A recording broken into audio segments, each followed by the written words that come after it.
Assalamualaikum warahmatullahi wabarakatuh. Selamat sejahtera untuk kita semuanya. Baik teman-teman, selamat datang di mata kuliah Media Relations. Anda sudah masuk ke pertemuan kedua dan ketiga ya pada minggu kali ini. Nah, sebelumnya saya minta maaf kepada teman-teman semuanya karena berhubung kemarin saya ada seminar aktualisasi diri, jadi penyampaian RPS-nya tertunda ya. Jadi saat ini saya akan menyampaikan dulu tentang RPS kita, rencana pembelajaran kita selama 1 semester ke depan, dan mudah-mudahan teman-teman dapat memahami dengan baik. Nanti apabila ada pertanyaan, Anda bisa bertanya langsung dengan saya. Sengaja saya rekam ini agar nanti teman-teman bisa mengulang lagi, atau seandainya ada yang tidak Anda mengerti, Anda bisa tanyakan lagi kepada saya. Nah, media relations ya, saya harap teman-teman sudah mendapatkan mata kuliah humas sebelumnya, tapi di form yang udah teman-teman isi ternyata teman-teman sebagian ada yang pernah mendapatkan mata kuliah humas, namun sebagian lagi ada yang belum, dan ternyata Anda juga mendapatkan mata kuliah humas di semester yang sama gitu ya. Jadi ada yang media relations duluan, ada yang humas duluan. Nah itu nanti kita kemungkinan akan saling belajar ya. Jadi akan berhubungan sekali mata kuliah yang teman-teman pelajari di humas dengan media relations ini ya. Jadi saya menggambarkan sedikit dulu tentang media relations. Di media relations itu adalah bagaimana seorang humas atau PR membangun hubungan yang baik dengan media gitu ya. Seperti yang teman-teman mungkin pernah pelajari, bahwasanya salah satu fungsi humas adalah membangun hubungan dengan pihak internal maupun pihak eksternal. Dan di kali ini ketika ada mata kuliah media relations, maka ini akan fokus bagaimana membangun hubungan yang baik dengan media, karena humas itu perlu mengenalkan perusahaannya di luar gitu ya. Jadi bagaimana sebuah perusahaan, wajah perusahaan itu tergantung bagaimana dengan humasnya membangun hubungan. Nah, fungsi media adalah bagaimana informasi itu bisa keluar dan bisa dibaca oleh banyak orang, sehingga humas bisa mendapatkan tujuannya gitu. Nah, di media relations ini akan lebih banyak praktek. Ada beberapa teori yang akan teman-teman pelajari. Saya sudah merangkum menjadi 4, hanya 4 saja ya. Lalu sisanya nanti ada kuis dan teman-teman ada tugas atau project yang harus dikerjakan. Semuanya sudah saya rancang dengan sedemikian rupa. Mudah-mudahan teman-teman bisa mengikutinya dengan baik, karena kita adalah kelas online full.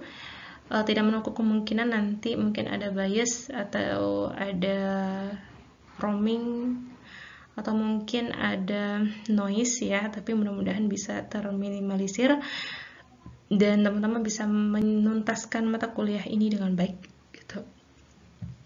Oke, kita akan mulai di pertemuan pertama ya, di RPS pertama media relations. Jadi saya membagikan ke teman-teman, satu saya membagikan RPS, yang kedua saya membagikan jadwal perkuliahan kita, kemudian yang ketiga adalah PPT dan video ini gitu. Pertama adalah brainstorming lewat form. Jadi saya mengucapkan terima kasih kepada teman-teman yang sudah mengisi angket yang sudah saya berikan, yaitu sangat membantu saya tentang bagaimana teman-teman ingin belajar atau metode belajarnya gitu. Dan di pertemuan kedua, harusnya minggu lalu saya sudah menyampaikan RPS ini, namun mohon maaf karena terkendala sesuatu hal ya, tadi saya seminar. Jadi penyampaian RPS-nya saya lanjutkan di pertemuan ketiga ini. Lalu kemudian di pertemuan ini juga saya akan memberikan sedikit materi kepada teman-teman. Nanti kita, kalau seandainya materi ini belum tersampaikan, akan kita lanjutkan di pertemuan keempat. Namun apabila di pertemuan ketiga ini sudah tuntas, maka di pertemuan keempat, artinya di minggu depan, teman-teman sudah bisa mengerjakan kuis ya. Jadi setiap kita selesai materi, ada kuis. Jadi teman-teman boleh menyimak materi itu selama 1 minggu ya, lalu kemudian minggu depannya teman-teman boleh mengerjakan kuis, dan jangan lupa untuk mengisi presensi setiap minggu atau setiap kali pertemuan gitu. Nah, kemudian setelah di pertemuan keempat, teman-teman masuk ke pertemuan kelima. Di pertemuan kelima ini saya akan menyampaikan materi tentang press release ya. Ya, tentang press release. Apa itu press release, fungsi-fungsinya, lalu bagaimana membuat press release, nanti kita akan bahas di pertemuan kelima. Oke. Setelah pertemuan kelima, teman-teman lanjut di pertemuan keenam. Nanti saya memberikan waktu pada teman-teman untuk belajar mandiri. Kalau ada tulisan belajar mandiri, artinya saya tidak memberikan materi ya. Kecuali kalau materinya belum selesai, maka saya akan berikan. Dan ketika teman-teman belajar mandiri, waktunya tergantung dengan teman-teman. Nah, nanti di pertemuan ke-6 ini saya akan memberikan kuis kepada teman-teman semuanya, dan kuis ini harap dikerjakan.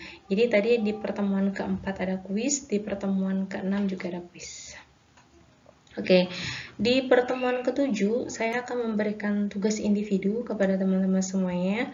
Tugas individunya adalah membuat press release. Ya, press release. Apa itu press release? Nah, press release ini kita akan pelajari di pertemuan kelima tadi. Ya, press release ya. Atau news bisa gitu. Nah, nanti dikumpulkan di pertemuan ke-8 ini sebagai UTS. Sebagai UTS-nya teman-teman. Oke. Dan harap dicatat waktunya, ini tanggal berapa ya di pertemuan ke-8, ada di jadwal, jadi biar teman-teman nggak ketinggalan, catat jadwalnya. Oke, di pertemuan ke-8 di tanggal sekian, hari Senin tanggal sekian saya harus mengumpulkan tugas ini ke Bufo. Kemudian di pertemuan ke-9 saya akan memberikan teman-teman materi tentang konteks media massa. Ya, konteks media massa. Lalu kemudian di pertemuan ke-10 ini ada belajar mandiri juga dan kuis. Berarti kuis kita ada, sebentar saya catat ya. Ini tadi kuis kedua, kemudian ini kuis ketiga. Kok banyak kuis? Karena kalau seandainya kita harus diskusi langsung, itu kemungkinan akan kesulitan ya teman-teman semuanya. Sebenarnya bukan tidak mungkin, tetapi untuk kelas ini saya lebih prefer ke kuis aja. Kemudian kita lanjut ke pertemuan ke-11. Oke, di pertemuan ke-11 ini kita akan mempelajari jenis-jenis talk show dan rangkaian membuat talk show. Nah, di sini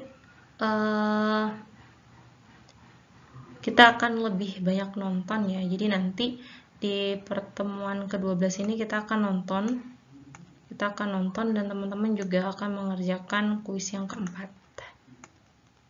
Ya. Jadi teman-teman akan nonton talk show ya.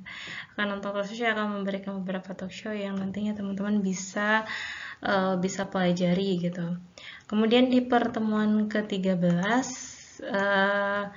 14 dan 15 ini adalah puncaknya atau grandnya, kita akan membuat talk show. Ya, ini membuat talk show. Tapi sebelum membuat talk show, teman-teman harus menyusun tema dan pertanyaan untuk talk show. Jadi talk show ini dilakukan secara berkelompok ya. Anda tim berapa orang, nanti saya akan bagikan kelompok Anda satu kelas, kemungkinan dibagi 10 kelompok ya, jadi ada 4 atau 5 orang dalam satu tim, dan nanti Anda akan membuat sebuah talk show, dan rangkaian membuat talk show-nya ada 3 minggu ya. Nah, nanti di pertemuan ke-16 Anda mengumpulkan talk show Ye, ini finalnya, talk show-nya dikumpulkan. Cara atau sistem untuk membuat talk show-nya nanti akan diinformasikan ketika hampir sampai waktunya ya. Bisa jadi nanti di pertemuan ke-13 atau sebelum pertemuan ke-13. Jadi teman-teman ikutin terus mata kuliah ini. Kita stay contact di WhatsApp ya. Untuk materinya nanti akan saya coba upload di Google Classroom atau di Bismart. Ya mudah-mudahan saya bisa menggunakan kedua media itu atau salah satu dari kedua media itu. Dan teman-teman semuanya, untuk informasi kepada Anda semuanya, jadi di perkuliahan ini saya ngetim, artinya ada 2 dosen di sini, ada saya dan Pak Sigit.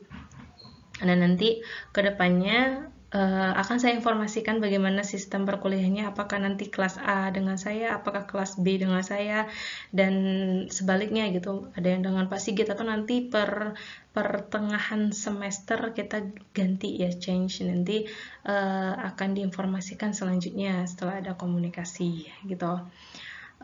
Baik, itu saja untuk pertemuan RPS ini. Jika teman-teman ada pertanyaan, silakan ajukan pertanyaan. Dan ada presensi juga yang harus teman-teman isi, jangan lupa diisi agar nanti saya bisa input ke presensi online-nya teman-teman semuanya.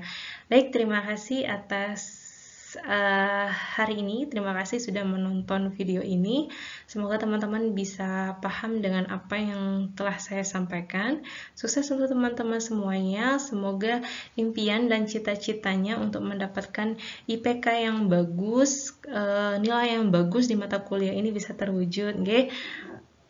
Nggih, matur nuwun. Assalamualaikum warahmatullahi wabarakatuh.